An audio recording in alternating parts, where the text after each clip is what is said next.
افغانستان زنده‌باد. ډېر تر خوشحاله وي ماشاءالله د یو ملک ته موږ ډېر تر خوشحاله اماراتو نه ډېر خوشحاله وي. هغه ورځې چې افغان کډوالو په پاکستان کې تېرې کړي دا د تورخم دروازه ده. هغه لار چې پاکستان ډېری افغان پناه غوښتونکي په جبري ډول بیرته افغانستان ته ستنوي. اسلام آباد د افغانانو په ایستلو کې هیڅ ډول استثنا نه مني. مجيب رحمان چې کلونه یې په پاکستان کې ژوند کړی او مېرمن هم پاکستانی ده د پاکستان د زور او ظلم څخه نه دی خوندي پاتې شوی. پاکستاني امنیتي ځواکونو نوموړی په زوره بیرته افغانستان ته شړلی دی. تقریبا موږ پاکستان کې 15 کاله تیر کړل. ما سکول ښځه مې پاکستانی ده. موږ ډېر خفه یو په دې حالات کې. موږ دلته څه نه لرو، نه کورونه شته. 15 کاله هلته موږ نه افغانستان لیدلی او نه هر څه. موږ له به ټایم راکړی او 10 ورځې به ټایم راکړی چې تاسو وځئ، موږ تاسو به داسې نه پرېږدو. بس تاڼو کې واچولو، جیلونو کې واچولو، موږ پرې نه غوښتلو سم حالات کې. افغان پناه غوښتونکي په پاکستان کې هیڅ ډول سکون او آرام نه لري، نه د ورځې او نه د شپې. هره شیبه ممکن امنیتي ځواکونه د افغان مهاجرینو کورونو ته ورننوځي، هغوی ونیسي او له دې هېواده یې وباسي. حتی ښځې او ماشومان هم په همدې ډول تر فشار لاندې دي.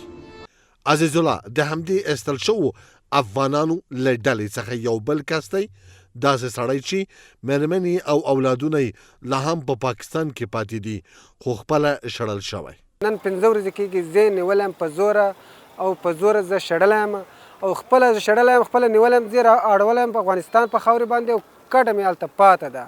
او زه غواړم دا چې افغانستان زما سره مرسته وکړي، زما سره لږ لاس واچوي. ښکاري چې اسلام آباد د افغان کډوالو په وړاندې هیڅ انساني معیار نه دی مراعات کړی، بلکې د هغو قیمتي توکي او د ژوند شتمنۍ یې ضبط کړی او بیا یې په زوره ایستلی دي.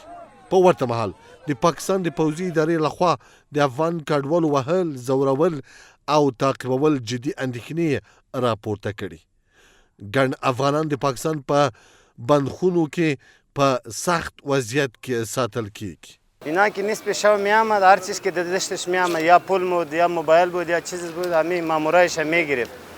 دیگه مردم خوابگاه والایش که بود او خوب بود، وی تا نبود پول مول چیزای تا نمیگرفت. اینا که دیگه شب چاپا میزد، اینا میامد اگه پول دستش میامد یا موبایل میامد دوام میزد.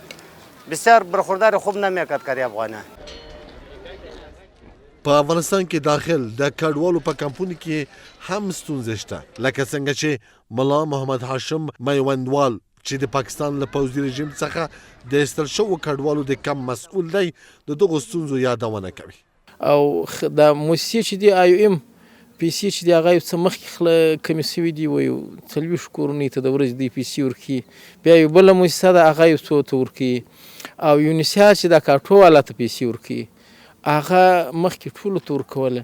اوس دا 2 ورځې کېږي چې دوی وایي زموږ پونډ کم شوی دی، نو د پونډ تر پیدا کېدو پورې دوی وایي موږ به خالي ماضي ثبت کوو، پیسې خو نشته. چې بیا زموږ پیسې موجودې شولې بیا به ډونرانو ته موږ خبر ورکوي، ډونرانو چې پیسې راواستولې بیا به دغه پاتې خلکو ته هم ورکړو، نوي ته به هم ورکړو. دلته وروره موږ 3 وخته ډوډۍ توزیع کوو، تقریبا 10,000 پر پارسل یعنی 10,000 خوراکه، تقریبا د امکاناتو سره اوبه، وریجې او وچه ډوډۍ. او څومره چې پرسونل زیاتېږي موږ نه موږ خوراک تعداد هم ورته زیاتوو، نو دغه امکانات دلته په دې کم کې دغه لري. هغه افغانان چې له پاکستانه شړل شوي په افغانستان کې دننه هم له سختو او ستونزمنو شرایطو سره مخ دي. هغه کډوال چې لا هم په پاکستان کې پاتې دي بې برخلیکه، بې سرپناه او په ویره کې د اسلام آباد په پارکونو کې شپې ورځې تېروي.